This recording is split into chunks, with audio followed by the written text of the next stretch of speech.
ನಲ್ಲಾಗಿ help ಆಗುವಂತಹ ಚೋಟಿ ಸ್ಟಿಚ್ಚನ್ನು ನೆಕ್ಲೈನಲ್ಲಿ ಹೇಗೆ ಮಾಡೋದು ಅಂತ ಈ ವಿಡಿಯೋದಲ್ಲಿ ನಾನು ತೋರಿಸ್ಕೊಟ್ಟಿದ್ದೀನಿ. ಹೀಗೆ ಹೇಗೆ ಮಾಡಿದೆ ಇದನ್ನು ಅಂತ ಫುಲ್ ವಿಡಿಯೋ ಈ ವಿಡಿಯೋದಲ್ಲಿರುತ್ತೆ. ಎಲ್ಲೂ ಮಿಸ್ ಮಾಡ್ಕೊಳ್ದೆ ಎಲ್ಲೂ ಸ್ಕಿಪ್ ಮಾಡದೆ ವಿಡಿಯೋನ ನೋಡಿ. ವಿಡಿಯೋ ಜೊತೆಗೆ ನಿಮಗೆ ಇಂಪಾರ್ಟೆಂಟ್ ಬೇಸಿಕ್ ಮೋಟಿವೇಶನಲ್ ಮಾಹಿತಿಗಳಿದೆ ಮತ್ತು ಇದರಿಂದ ಎಷ್ಟೆಲ್ಲ ಉಪಯೋಗ ಆಗುತ್ತೆ ಅಂತನೋ ಎಲ್ಲ ಮಾಹಿತಿ ಈ ವಿಡಿಯೋದಲ್ಲಿದೆ.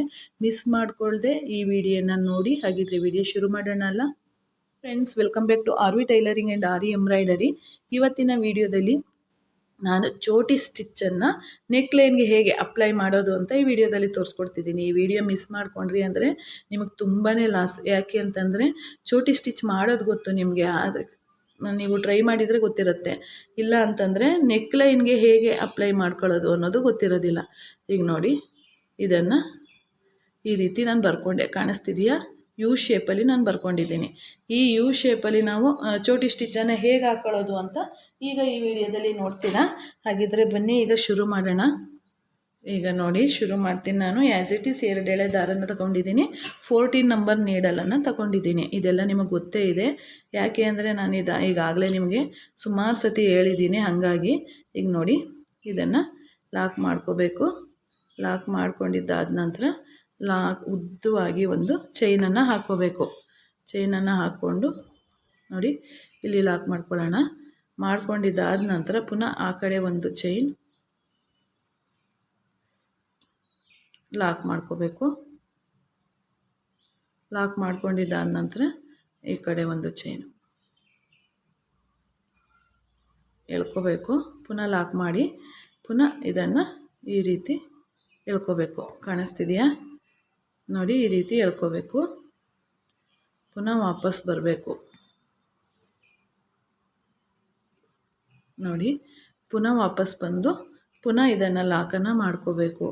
ಈ ರೀತಿಯೆಲ್ಲ ನೀವು ಟೆಕ್ನಿಕ್ಕಾಗಿ ನೀವು ಕಲಿಯೋದ್ರಿಂದ ನಿಮಗೆ ಆರಿ ವರ್ಕ್ ಕಲಿಯುವಾಗಲೇ ನಿಮಗೆ ಆಟೋಮೆಟಿಕ್ಕಾಗಿ ಪ್ರೊಫೆಷನಲ್ಲಾಗಿ ಬಂದುಬಿಡುತ್ತೆ. ಹಾಗಾಗಿ ನೀವು ಆದಷ್ಟು ನಾನೇನು ಹೇಳ್ಕೊಡ್ತಿದ್ದೀನಲ್ಲ ಆ ವೀಡಿಯೋಸ್ಗಳನ್ನೆಲ್ಲ ಫಾಲೋ ಮಾಡಿ ಅಂತ ಹೇಳ್ತಾ, ನೋಡಿ ಪ್ರಾಕ್ಟೀಸ್ ಮಾಡಬೇಕು. ಫಾಲೋ ಅನ್ನೋದಕ್ಕಿಂತ ಫಾಲೋ ಮಾಡಿದ್ರೆ ನಾನು ಸುಮ್ಮನೆ ನೋಡ್ಬಿಟ್ಟು ಸುಮ್ಮನೆ ಆಗೋಗ್ತೀರಾ. ನನ್ನ ಜೊತೆ ನೀವು ಪ್ರಾಕ್ಟೀಸನ್ನು ಮಾಡಬೇಕು. ಈಗ ನಾನು ಹೇಳ್ಕೊಡ್ತಾ ಇನ್ನೂ ಬೆಟರಲ್ಲಿ ಬೆಟರ್ ಆಗ್ತಿದ್ದೀನಿ. ಯಾಕೆ ಅಂತಂದರೆ ಅದು ಅಷ್ಟೇ, ಅದು ಕೆಲಸ ನೋಡಿದ್ರ ತಕ್ಷಣ ಅನಿಸುತ್ತೆ ನಮಗೆ ಬರುತ್ತೆ ಇದು ಅಂತ.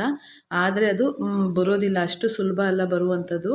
ಯಾಕೆ ಅಂದರೆ ತುಂಬಾ ಅದನ್ನು ಪ್ರಾಕ್ಟೀಸ್ ಬೇಕಾಗತ್ತೆ. ಒಂದು ವಿದ್ಯೆಯನ್ನು ಕಲಿಬೇಕಂತಂದರೆ ಅದಕ್ಕೆ ತಕ್ಕಾದಂಥ ಇದು ಬೇಕಾಗತ್ತೆ. ನೋಡಿ, ಈಗ ಇಲ್ಲಿ ಇಷ್ಟ ಆಯ್ತಲ್ವ. ಈಗ ಎಳ್ಕೊತೀನಿ ದಾರ ಎಳ್ಕೊಂಡು ಇಲ್ಲಿ ಲಾಕನ್ನು ಮಾಡ್ಕೋತೀನಿ. ಫಸ್ಟ್ ಇಲ್ಲಿಂದ ಇಲ್ಲಿಗೆ ಸೇರಿಸ್ಕೋತೀನಿ. ಸೇರಿಸ್ಕೊಂಡಿದ್ದಾದ ನಂತರ ಪುನಃ ಇಲ್ಲಿಗೆ ಬರಬೇಕು. ಇದನ್ನು ಎಷ್ಟು ಚೆನ್ನಾಗಿ ಕಾಣಿಸುತ್ತೆ ಅಂದರೆ ತುಂಬಾ ಚೆನ್ನಾಗಿ ಕಾಣಿಸುತ್ತೆ ಫ್ರೆಂಡ್ಸ್ ಇದು. ಹಂಗಾಗಿ ಆದಷ್ಟು ಇದನ್ನು ಪ್ರಾಕ್ಟೀಸ್ ಮಾಡ್ಕೊಳ್ಳಿ. ನಿಮಗೆ ತುಂಬಾ ಹೆಲ್ಪ್ ಆಗುತ್ತೆ. ಮುಂದೆ ನೀವು ಪ್ರೊಫೆಷನಲ್ಲಾಗಿ ಮಾಡುವಾಗ ಎಲ್ಲ ಒಂದೇ ಲೋಡ್ ಸ್ಟಿಚ್ಚನ್ನೇ ಮಾಡಿದ್ರೆ ಕಸ್ಟಮರ್ ಏನು ಅಂತ ಹೇಳ್ತಾರೆ ಅಂದರೆ, ನಮಗೆ ಅವರೇ ಕೇಳ್ತಾರೆ, ನಾವೇನು ಹೇಳುವಂಥದ್ದು ಏನಿಲ್ಲ. ಈ ಡಿಸೈನ್ ನಮಗೆ ಬೇಕು. ಎಲ್ಲ ಗೂಗಲಲ್ಲೆಲ್ಲ ಸುಮಾರು ಇಮೇಜು, ಫೋಟೋ, ವೀಡಿಯೋಸ್ ಎಲ್ಲ ಸಿಗೋದ್ರಿಂದ ಅವರು ಅದು ನೋಡಿ ಸೇಮ್ ಏನಿದೆಯಲ್ಲ ಅದೇ ಡಿಸೈನ್ ನಮಗೆ ಬೇಕು ಅಂತ ಕೇಳ್ತಾರೆ. ಹಂಗಾಗಿ ಆದಷ್ಟು ಎಲ್ಲ ಟ್ರೆಂಡಲ್ಲಿ ಇವತ್ತು ಏನು ನಡೀತಿದೆ ಟ್ರೆಂಡಲ್ಲಿ ಆ ಡಿಸೈನ್ಸನ್ನೆಲ್ಲ ಕಲಿಯುವಂಥದ್ದು ನಿಮಗೆ ತುಂಬಾ ಮುಖ್ಯ ಆಗುತ್ತೆ. ಜೊತೆಗೆ ಎಲ್ಲ ಟ್ರೆಂಡ್ಸ್ ಎಲ್ಲ ಮುಗಿದ್ಮೇಲೆ ಏನಾಗುತ್ತೆ, ಹಿಂದೆ ಏನು ಯೂಸ್ ಮಾಡ್ತಿದ್ರು, ಯಾವ ರೀತಿ ಆಗ್ತಿದ್ರು, ಪುನಃ ಅದೇ ಟ್ರೆಂಡ್ ಆಗುತ್ತೆ ಫ್ರೆಂಡ್ಸ್ ಅದು. ಹಂಗಾಗಿ ನೋಡಿ ಇಲ್ಲಿ ಡಿಸ್ಟೆನ್ಸ್ ಎಷ್ಟೆಷ್ಟು ಬಿಟ್ಟಿರ್ತೀವಲ್ಲ ಆ ಡಿಸ್ಟೆನ್ಸೇ ಹಾಕ್ಕೋಬೇಕು. ಹಾಗಾಗಿ ನೀವು ಹೊಸ ಥರ ಟ್ರೆಂಡು ಎಲ್ಲಿ ಆದ್ರೂ ಈಗ ನಾವು ವೀಡಿಯೋ ಮಾಡ್ತಿದ್ದೀವಿ, ಅಲ್ಲೂ ಅಷ್ಟೇ ನಿಮಗೆ ಹೊಸ್ತರವಾಗಿ ಇದರಿಂದ ಏನೋ ಉಪಯೋಗ ಇದೆ ಅಂತಂದ್ರೆ ಅಷ್ಟೇ ನೀವು ವಿಡಿಯೋನ ನೋಡುವಂಥದ್ದು. ಹಾಗಾಗಿ ಆದಷ್ಟು ನೀವು ಕಲಿಯುವಂಥ ಇಂಟ್ರೆಸ್ಟ್ ಇರುವಂಥವರಿಗೆ ನಾನು ಹೇಳ್ತಾ ಇರುವಂಥದ್ದು.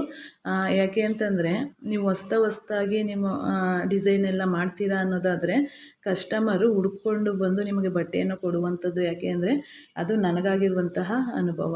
ಈಗ ನಾನು ಹಳೆ ಮನೆಯಿಂದ ಹೊಸ ಮನೆಗೆ ಶಿಫ್ಟ್ ಆದಮೇಲೂ ಕೂಡ ಅಲ್ಲಿಂದ ಈಗ ನೀವು ಕೇಳ್ಬೋದು ಅಲ್ಲಿರುವಂಥ ಕಸ್ಟಮರ್ಸು ಈಗ ನಿಮಗೆ ಬಟ್ಟೆನ ಕೊಡ್ತಾರಾ ಅಂತ. ಹಂಗಾಗಿ ಇದೆ ಖಂಡಿತ. ಯಾಕೆ ಅಂದರೆ ನಾವು ಮಾಡುವಂಥ ಕೆಲಸ ಕರೆಕ್ಟಾಗಿದೆ, ಅವ್ರಿಗೆ ಇಷ್ಟ ಆಗಿದೆ ಅಂತಂದರೆ ಎಷ್ಟೇ ದೂರ ಹೋದ್ರೂ ಕೂಡ ಅವರು ಹುಡುಕ್ಕೊಂಡು ಬಂದರೂ ಬಂದು ಕೆಲಸನ ಕೊಡುವಂಥದ್ದು ಇದೆ ಫ್ರೆಂಡ್ಸ್. ಹಂಗಾಗಿ ಆದಷ್ಟು ಆ ಶಾಪೇ ಮಾಡಬೇಕು ಅನ್ನುವಂಥದ್ದು ಏನಿಲ್ಲ. ಅನುಕೂಲ ಇರೋರು ಖಂಡಿತ ಮಾಡಿ, ಅದರಿಂದೇನು ತಪ್ಪಿಲ್ಲ. ಈಗ ಮನೆಗಳಲ್ಲಿ ಶಾಪೆಲ್ಲ ಇಟ್ಕೊಳ್ಳೋದಕ್ಕೆ ಅನುಕೂಲ ಇರಲ್ಲ, ಜೊತೆಗೆ ಅವ್ರು ಹೊರಗಡೆ ಕಳ್ಸೋದಕ್ಕೆ ಇಷ್ಟಪಡಲ್ಲ, ಅಂಥವ್ರಿಗೆಲ್ಲ ಮನೆಯಲ್ಲೇ ಕೂಡ ಮಾಡಬಹುದು ಅನ್ನುವಂಥದ್ದು. ಈಗ ನನ್ನಿಂದ ನೀವೇನು ತಿಳ್ಕೊಬೋದು ಅಂತಂದರೆ, ನಾನು ಯಾವುದೇ ಶಾಪನ್ನು ಇಟ್ಕೊಂಡು 20 ವರ್ಷದಿಂದ ನಾನು ವರ್ಕ್ ಮಾಡೋದಾಗಲಿ ಮತ್ತು ಸ್ಟಿಚ್ ಮಾಡೋದಾಗಲಿ ಮಾಡ್ತಾಯಿಲ್ಲ. ಮತ್ತು ದೊಡ್ಡ ದೊಡ್ಡ ಮಿಷಿನ್ಗಳನ್ನು ಏನೂ ಇಟ್ಕೊಂಡಿಲ್ಲ. ನಾನು ಇರುವಂಥ ಮಿಷಿನಲ್ಲೇ ನಾನು ಈಗಾಗಲೇ ಎಷ್ಟು ನೀವು ನಂಬೋದಿಲ್ಲ, ನಿಜವಾಗ್ಲೂ ಹೇಳಿದ್ನಲ್ಲ, ಜೀವನನೇ ಚೇಂಜ್ ಆಗುತ್ತೆ.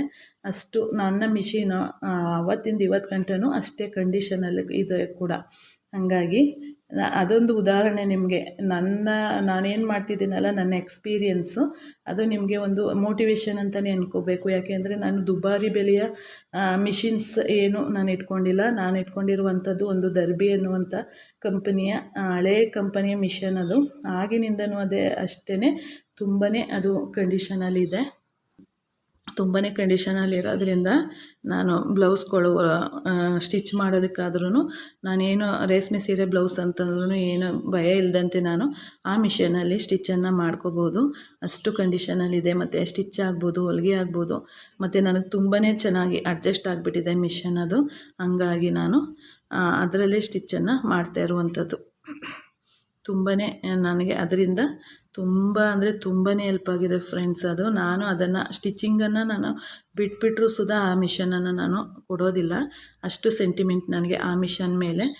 ನಾನು ಯಾವುದೇ ಶುರು ಮಾಡಿದ್ದಾವಿಂದನೂ ಇಲ್ಲಿವರೆಗೂ ನಾನು ಅದೇ ಮಿಷನಲ್ಲೇ ಸ್ಟಿಚ್ಚನ್ನು ಮಾಡ್ತಾ ಇರುವಂಥದ್ದು. ಇಲ್ಲಿ ನೋಡ್ತಾ ಇದ್ದೀರಾ, ನನ್ನ ಮಾತಿನ ಜೊತೆಗೆ ನೀವು ನನ್ನ ಕೈ ರೊಟೇಟ್ ಮಾಡ್ತಾ ಇರುವಂಥ ರೀತಿಯನ್ನು ಕೂಡ ನೋಡಬೇಕಾಗತ್ತೆ.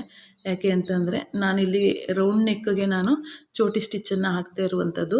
ರೌಂಡ್ ನೆಕ್ಗೆ ನಾನು ಯಾವ ರೀತಿ ಕರುಗಳಲ್ಲಿ ಅದನ್ನು ಕೈಯನ್ನು ರೊಟೇಟ್ ಮಾಡ್ತೀನಿ ಅನ್ನೋದನ್ನು ಅಬ್ಸರ್ವ್ ಮಾಡಿ.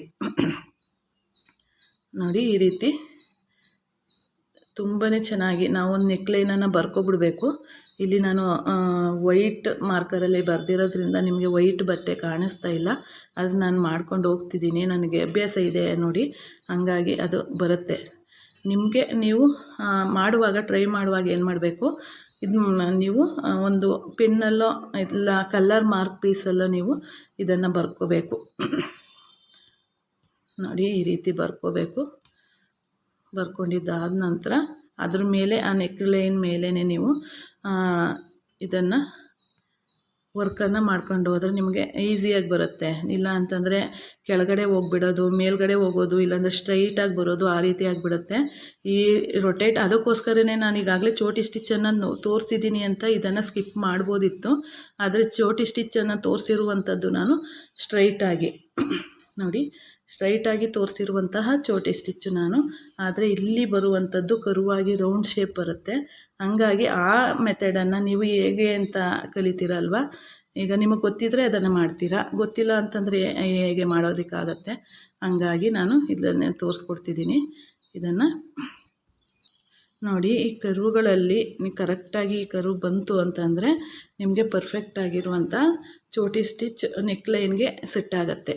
ಹಾಗಾಗಿ ಆದಷ್ಟು ವಿಡಿಯೋನ ಒಂದು ಸತಿ ಗೊತ್ತಾಗಿಲ್ಲ ಅಂದರೆ 2 ಸತಿ ನೋಡಿದ್ರೂ ಪರವಾಗಿಲ್ಲ, ವಿಡಿಯೋನ ಅರ್ಥ ಮಾಡಿಕೊಂಡು ನೀವು ಪ್ರಾಕ್ಟೀಸನ್ನು ಮಾಡ್ಕೋಬೇಕಾಗತ್ತೆ.